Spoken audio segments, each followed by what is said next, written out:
Punjab police ने कल दावा किया है कि भाई अमृतपाल सिंह के साथी पप्पलप्रीत सिंह नूं गिरफ्तार कर लिया गया है।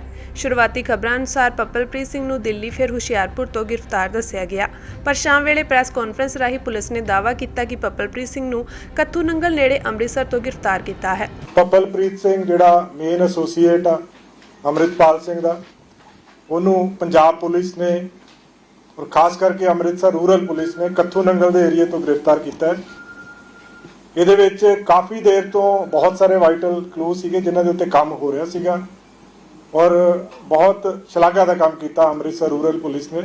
गिरफ्तारी मौके पप्पलप्रीत सिंह वालों दिता बयान खास ध्यान मंगता है, जिस विच पप्पलप्रीत सिंह ने कहा है कि पुलिस जो कह रही है वो ठीक ही है। ਜਦੋਂ ਪੱਪਲਪ੍ਰੀਤ ਸਿੰਘ ਨੂੰ गिरफ्तारी के समय बारे पूछा गया तो उन्होंने कहा कि पुलिस के मुताबिक उन्होंने कल गिरफ्तार किया गया है।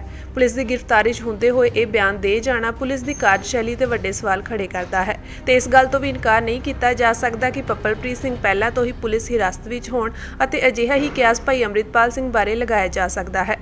इस मौके पप्पलप्रीत सिंह ने कहा कि वह चढ़दी कला विच हन। चढ़दी कला च मैं चढ़दी कला ਜਿਹੜੇ ਜੋ ਕੁਛ ਆਇਆ ਸਹੀ ਆ। ਪੁਲਿਸ ਦੇ ਹਿਸਾਬ ਨਾਲ ਮੇਰੀ ਕੱਲ ਹੀ ਗ੍ਰਿਫਤਾਰੀ ਹੋਈ ਆ। ਪੁਲਿਸ ਦੇ ਹਿਸਾਬ ਨਾਲ ਮੇਰੀ ਕੱਲ ਹੀ ਗ੍ਰਿਫਤਾਰੀ ਹੋਈ ਆ।